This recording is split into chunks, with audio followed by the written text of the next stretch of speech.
Hello everyone and welcome to another video. Yesterday we saw how Magnus won a great game with the white pieces against Pentala Harikrishna, and today he was playing with the black pieces against Anton Korobov, another very strong grandmaster rated around 2670. Now yesterday he did lose with his team Offerspil despite winning his individual game, so if they still want to have a chance at one of the top places, it's very important that they do well in the last three matches. Before we get started, I just wanted to let you guys know that upon request of many of you all, I decided to post the PGN in the description. In return, make sure to hit that like and subscribe button, but let's go. Alright, so d4 by Korobov, knight f6 by Magnus, knight f3, d5 and e3 by white. A bit of a sideline. The main move here is of course the move c4. White can also go bishop f4. And I don't know exactly what Magnus had planned against a very standard Queen's Gambit. But okay, e3 by Korobov. And here the main moves for black are moves like e6, just to try to play symmetrical, c6, which can potentially lead to a slough, or a move like bishop f5, or bishop g4. But in this game, Magnus, for whatever reason, decides to break the rules of chess. He plays the move a6. Alright, so I was wondering what the point was behind this move. If white goes back into a normal line with, let's say, c4, and black has two options here. Black can take on c4. This will lead to a Queen's Gambit accepted, but I honestly doubt that this would be his intention, because after the move c5, these types of positions can become pretty symmetrical and difficult for black to win, right? They trade the queens, and white is a tiny bit better, but black should only find in these endgames, so maybe this is what Magnus wanted to do. I think after the move c4, he probably wanted to play e6 and wait for this bishop to move out, because then you take, and now you play b5, and black has a good position. Alright, but we never know. Anyway, Korobov played the move b3, and now Magnus played the move bishop f5. And here Korobov played bishop a3, a tricky little move. Because if black plays e6, white can take, and then black is to make an awkward recapture. But believe it or not, after the move 5 bishop a3, we are already in a new position that's never been played. Now, you don't see that every game. And here, again, you'd expect Magnus to play something like knight bd7, so that after bishop e2, he goes e6, and that he can recapture with the knight, and so after castles, let's say knight g6, followed by short castles. But again, Magnus doesn't care. He plays the move e6, takes, and takes with the king. He gives up his right to castle as early as move 6. Now Korobov played bishop e2, and here you'd expect Magnus to play something like knight bd7, maybe later c6, all pretty solid. But Magnus puts his knight on c6, which is kind of uncommon in these types of structures, but it has some merit to it. The knight can jump to b4 in some cases, and this threat over here can become pretty annoying. Anyway, Korobov castles, and Magnus goes h5. Again, we saw how yesterday he used that h-pawn to launch an attack against Harikrishna, and here he's trying to do the same thing. So I played c4, trying to put pressure in the center, and Magnus goes h4.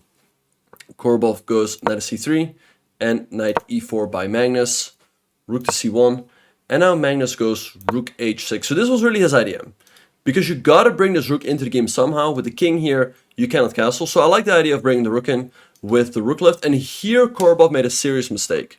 I think he really should have played move h3 to stop black from going h3 himself. Because again, as soon as this black pawn lands on h3, it will always be a constant worry for white. And there will always be tactics around the white king. Now understand that white didn't want to go h3, because their idea is first of all of g5 followed by g4.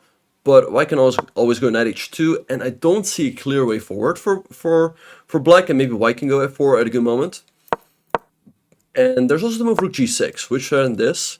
And you have to make king h1, which is not really the move you want to make. But again, I don't really see how black can proceed here. It's very difficult to bring in the queen, because the g5 square is covered.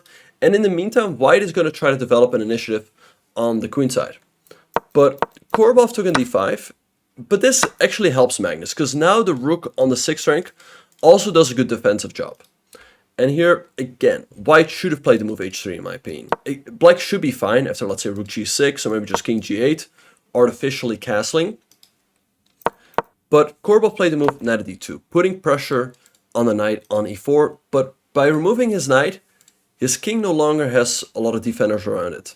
So Magnus takes on c3, takes, and plays queen at d6.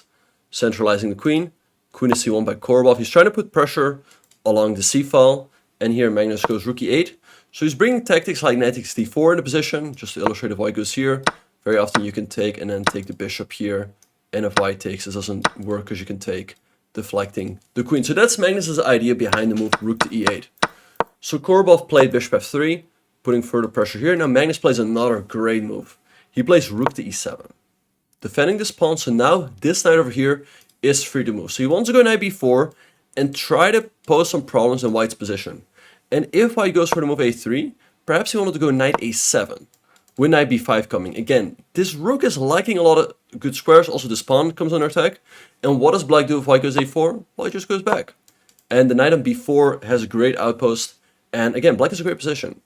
So Korobov played rook to c5, putting pressure on this pawn over here. But now Magnus played knight to b4. Right, so he's hitting this. He's also threatening knight d3 with a fork on the queen and the rook. And here Korobov played knight c4, tricky move, hitting the queen. And if you take the knight, then white can take this bishop on a5, and white's doing completely fine. So Magnus just sidestepped with queen to e6. And again, he's still threatening knight d3, he's also hitting the knight. And if you go knight e5, then black is f6, hitting the knight. And again, white's in trouble. So Korobov played knight to b2, and now Magnus goes h3. Again, creating that alpha 0 pawn.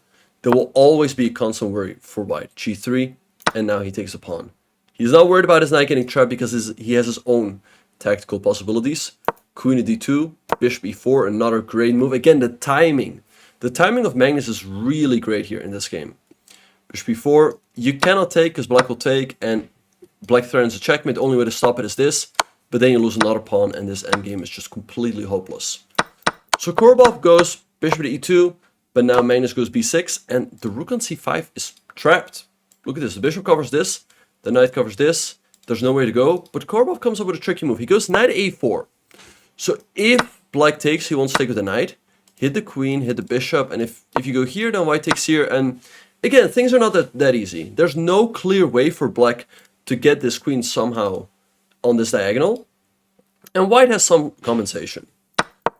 But here Magnus spent 15 minutes, and later he tweeted that he was looking to make the move bishop b1 work. Now, the bishop on b1 protects the knight on a2, and his point is that if white takes, he wants to go queen e4, threaten a checkmate, but white still has to move bishop f1, and if you take rook to c2, and again, all of a sudden this knight is kind of trapped. There's still knight b4, so in case white takes, you take the rook here, and black's winning. But white goes rook to b2, now you can go queen a1, takes, and still rook c6, rook c1 is a threat, but white goes knight c3, gives up the rook, and then takes here, hitting this rook on e7. Again, crazy stuff. Rook e6, and after takes, and takes, black is up in exchange, but things are not that simple. White still has a pawn. And again, maybe this is what Magnus was thinking about during those 50 minutes. I don't know. Let me know what you guys think in the comments. But instead of bishop e1, Magnus went the other way with the bishop. He went bishop h7. Again, he wants to clear the e4 square for his queen. So let's say white takes, then queen e4, threatening a checkmate. White has to go f3, but now you take with a check. Rook f2, and now you take the rook. And again, white's entire position is just falling apart, and black is just winning. So Korobov played rook e1. Now queen e4, again threatening a checkmate. f3 by white. Now Magnus took. It's very important to point out, if white goes here, black is the very nice queen f3. Followed by bishop e4, and black is just completely crushing. Alright, so f3, takes. So Korobov has managed to avoid big material losses, because right now he's only down a pawn, but after rook e6, look at this pin. White is losing more material. King f2 and bishop d3, putting pressure on this bishop. White had to take, because if you check, black can just easily hide, and he can just go to d8 or f6, and again, black is just winning. So Korobov took the bishop on d3, rook takes c1 by Magnus, now g4 to make a little bit more space for the king. Magnus brings the knight back to b4, hitting the bishop. And after bishop f5, here he made a slight inaccuracy, but it doesn't matter too much. The best move here would have been rook 6 to e2 check. And after king g3, the move g5, closing the mating net around the white king. Because if you take the pawn on b6, black goes rook h1.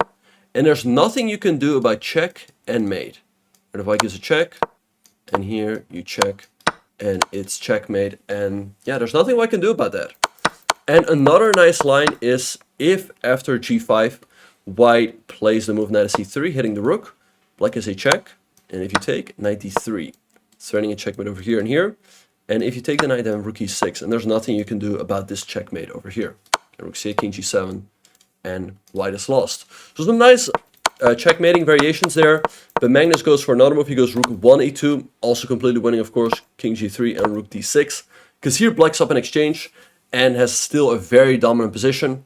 Korobov goes rook b7, g6, bishop d7, but now Magnus goes g5, again closing down the mating net around the white king. I guess again rook h6 and rook g2 is a threat, knight d3 is a threat as well. So Korobov resigned. A great game by Magnus Carlsen.